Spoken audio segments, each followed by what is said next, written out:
கண்ணியத்திற்குரிய சகோதர சகோதரிகளே, தினமும் குர்ஆன் வசனங்கள் இறக்கப்பட்டதின் காரணத்தை பற்றி பார்த்து வருகிறோம். அதிலே இன்றைய தினம் சஹாபாக்களுடைய தியாகங்களையும் அவர்களுடைய செயல்களை பாராட்டியும் அல்லாஹ் ரப்பல் ஆலமீன் வசனத்தை இறக்கி இருக்கிறார்.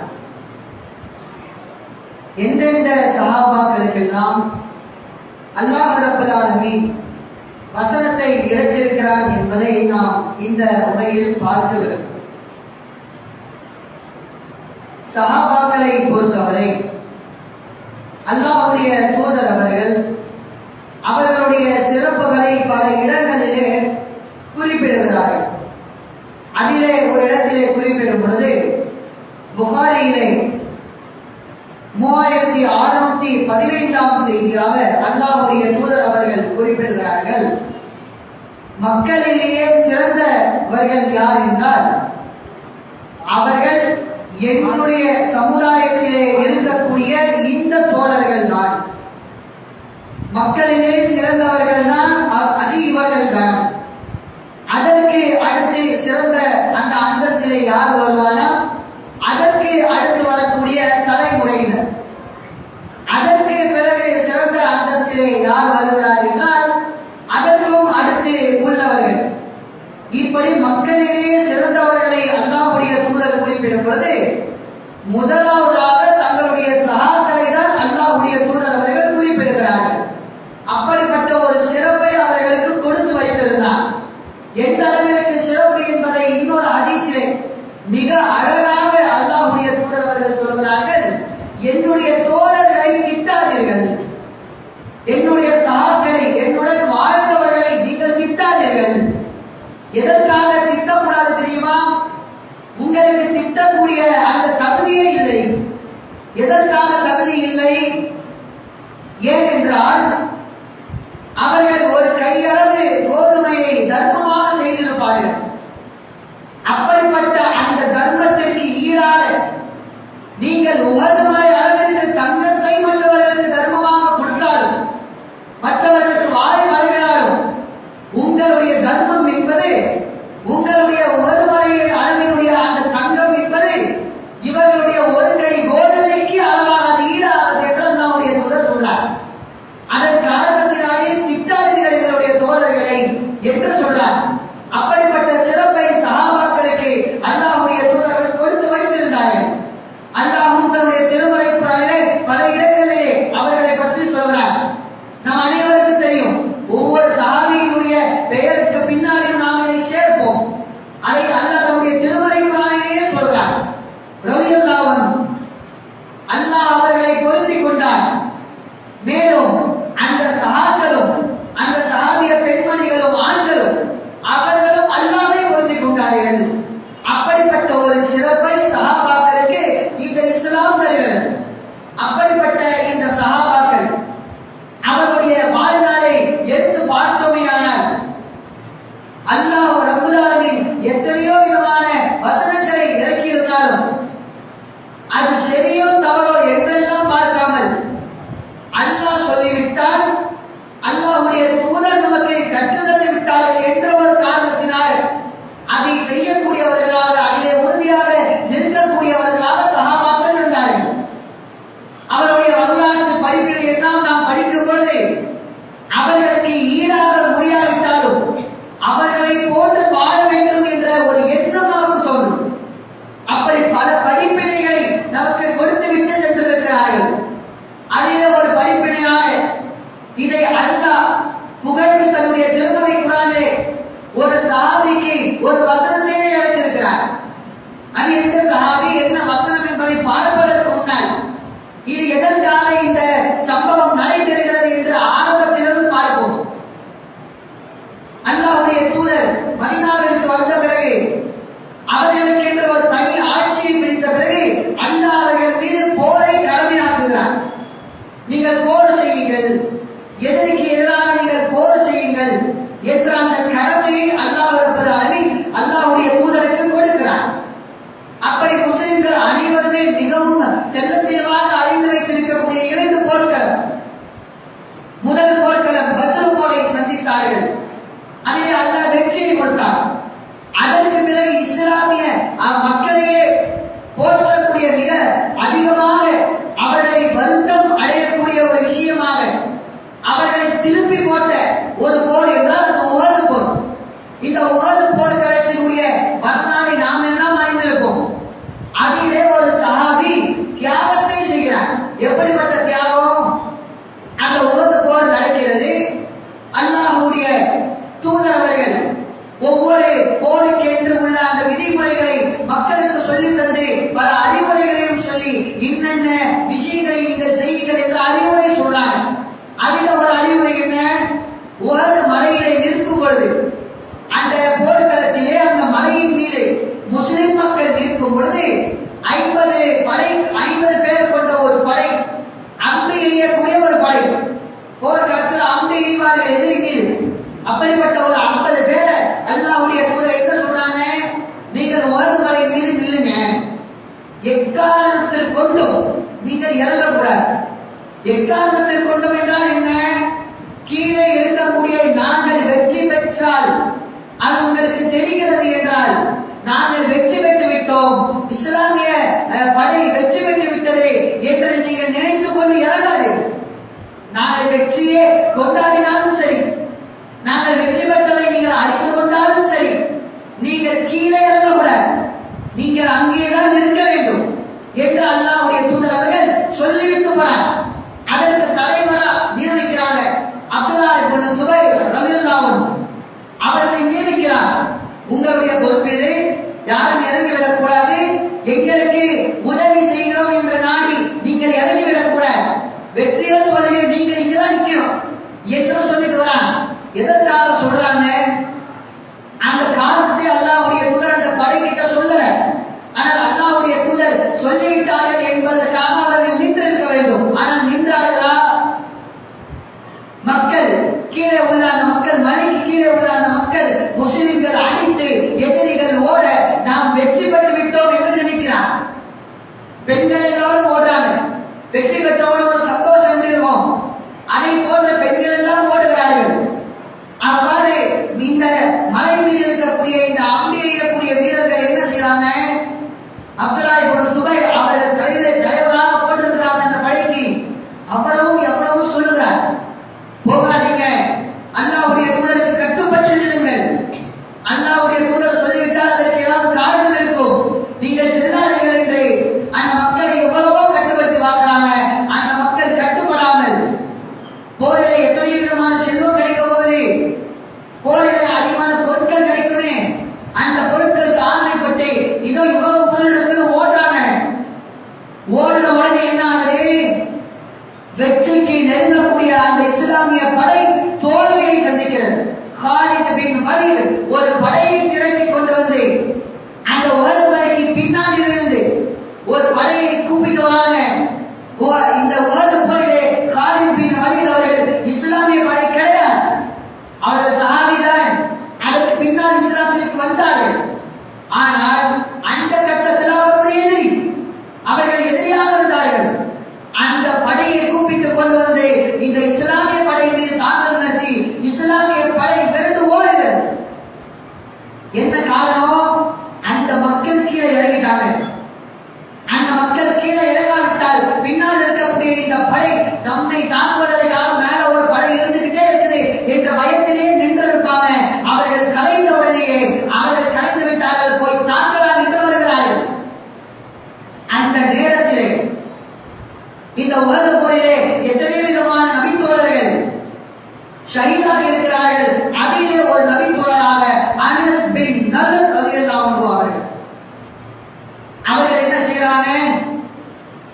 அவர்கள் இந்த சம்பவத்தை பார்ப்பதற்கு முன்னாடி இன்னொரு சம்பவத்தை நாம் பார்க்க வேண்டும்.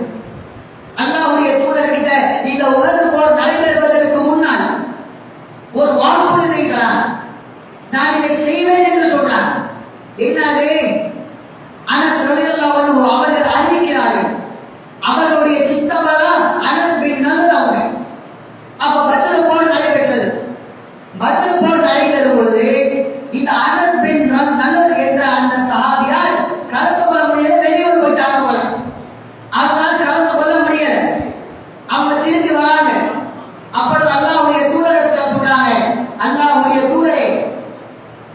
முதல் போரான பத்ர் போரிலே என்னால் கலந்து கொள்ள முடியவில்லை.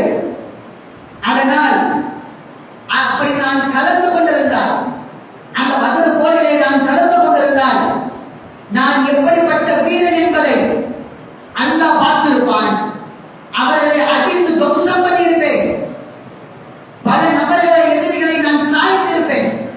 எப்படிப்பட்ட ஒரு வீரம் பாருங்கள். அதற்கு அடுத்து சொல்றாங்க, பதிலில் தான் எனக்கு அந்த வாய்ப்பு கிடைக்கவில்லை, இதற்கு அடுத்த போரான உஹதிலே நான் கண்டிப்பாக கலந்து கொள்வேன் என்ற வாக்குறுதியை கொடுத்து விட்டுதான் வந்து சேர்றார் என்ற வார்த்தையை சொல்லிவிட்டுதான் வந்து சேருகிறார்கள். போர்க்களம் என்பது சாதாரணமான ஒரு விஷயம் கிடையாது. போரிலே செல்கிறோம் என்றால் நாம வீடு திரும்புவோமா மாட்டோமா என்பது தெரியாது. உயிரோடு இருப்போமா இல்லையா என்பது தெரியாது. நம்முடைய தகப்பன்மார், தந்தை, அவரிடத்திலும் தாயிடத்திலும் மனைவியிடத்திலும் பிள்ளையிடத்திலும் சொல்லிவிட்டு செல்வோம். ஆனால் திரும்பி வருவோமா என்பது தெரியாது. அதுவே கடைசி ஒரு நிமிடமாக இருக்கக்கூடும் நம்முடைய குடும்பத்தாரோடு. அப்படிப்பட்ட அந்த போர்க்களத்திலே கூட அடுத்த போர்க்களத்திலே நான் கண்டிப்பாக கலந்து கொள்வேன் என்று சொல்லி கலந்து கொள்கிறார்கள் என்றால் எப்படிப்பட்ட ஒரு வீரம் என்பதை சிந்தித்து பாருங்கள். உடனே என்ன செய்யறாங்க? இப்படிப்பட்ட ஒரு நிலைமை இந்த உலக களத்திலே வந்துவிட்டது. மக்கள் தோல்வி அடையக்கூடிய நிலையை எட்டிவிட்டார்கள் முஸ்லிம் மக்கள். அந்த நிலையிலே அனஸ் பின் நலர் ரலியல்லாஹு அன்ஹு அவர்கள் தங்களுடைய வாகனத்தை குதிரையின் மீது ஏறிக்கொண்டு தங்களுடைய வாளை பிடித்துக் கொண்டு அல்லாஹ்விடத்திலே கையேந்துகிறார்கள். இறைவா, அல்லாஹ்வுடைய தூதர் சொல்லி அவர்கள் அங்கே நின்று இருக்கக்கூடாதா? இந்த இஸ்லாமிய படையை தோற்கடிக்கக்கூடிய ஒரு காரியத்தை செய்து விட்டார்களே, அவர்கள் ஏன் இப்படி செய்தார்கள் என்று கண் கலங்கி அல்லாஹ்விடத்தில் துஆ செய்யறாங்க. அவர்களை போன்று என்னை ஆக்கிவிடார்கள். மாறாக விரைந்து செல்கிறார்கள். விரைந்து அந்த போர்க்களத்தை நோக்கி விரைந்து அவர்கள் சென்று கொண்டிருக்கும் பொழுது அவர்களுக்கு முன்னால் சகர்பின் அபிவக்காஸ் அவர்கள் முன்னால் வருகிறார்கள். அவர்களிடத்திலே ஒரு வார்த்தையை, ஒரு சிங்கம் எப்படி கர்ஜிக்குமோ அப்படிப்பட்ட ஒரு வார்த்தையை சொன்னார்.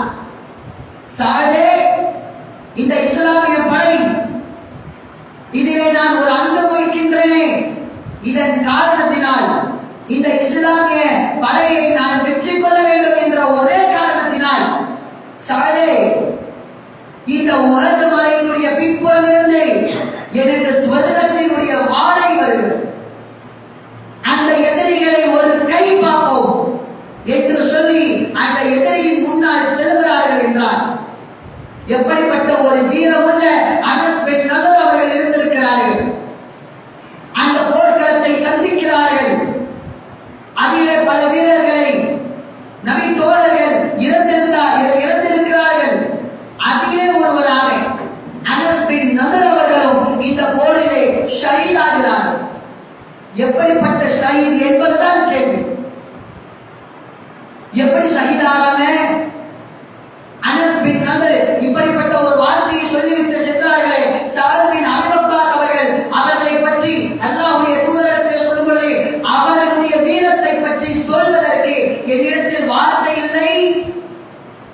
அப்படி அவர்கள் அந்த போர்க்களத்திலே சண்டையிட்டார்கள், எதிரிகளை சந்தித்தார்கள். வர்ணிக்க முடியல, திகைத்து போய்கின்றேன். அதற்கு பின்னால் அவர் எங்கென்று தெரியவில்லை.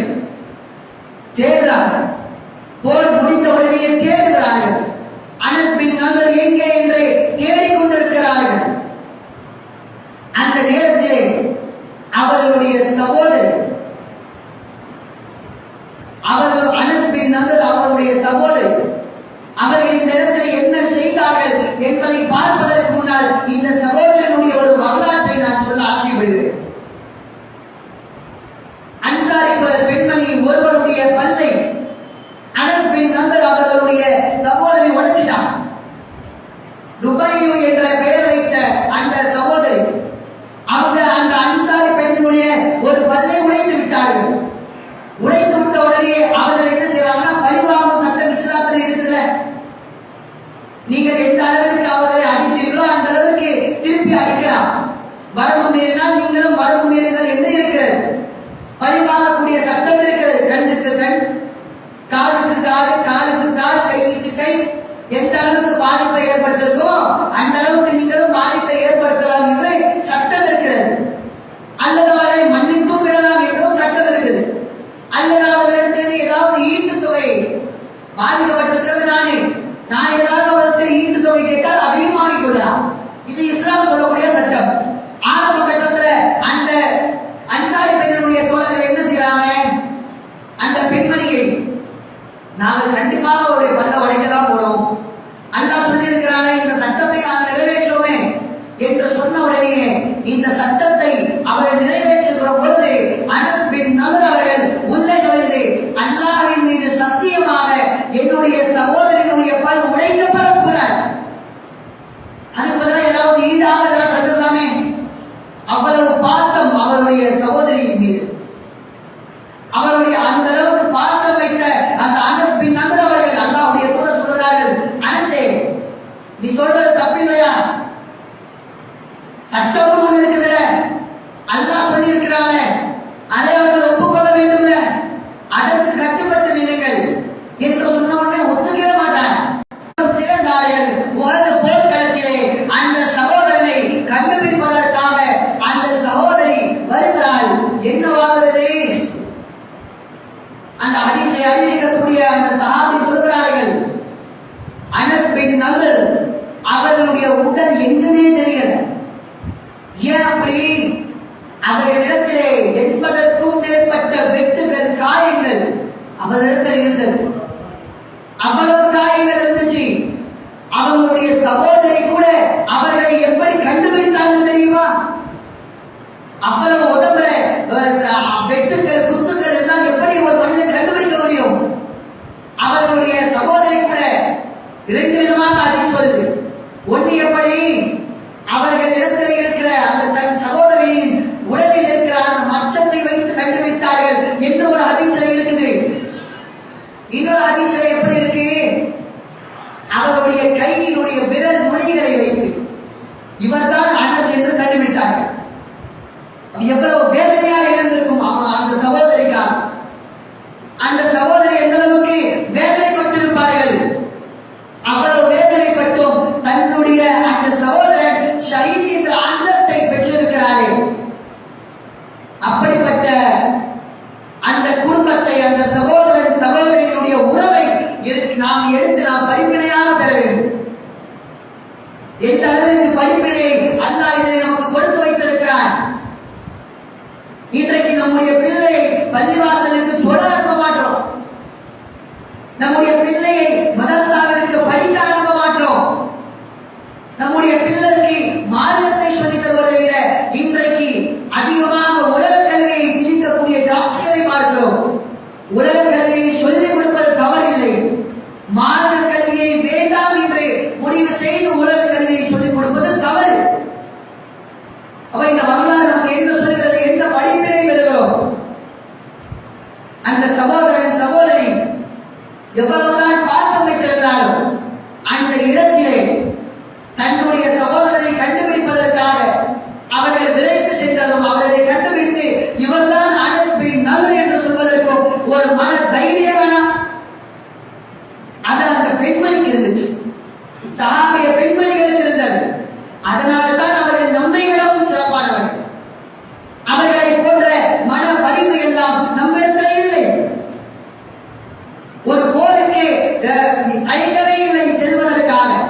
ஆனால் இன்றைக்கு ஒரு ஆர்ப்பாட்டத்திலே கலந்து கொள்வதற்கு நாம் தயங்குகிறோம். இன்றைக்குள்ள ஆர்ப்பாட்டம் எல்லாம் மிகப்பெரிய அளவுக்கு தான் இல்லை, ஆனால் அதிலே கலந்து கொள்வதற்காக நாம் என்ன செய்கிறோம், தயங்குகிறோம். ஆனால் போர்க்களமாக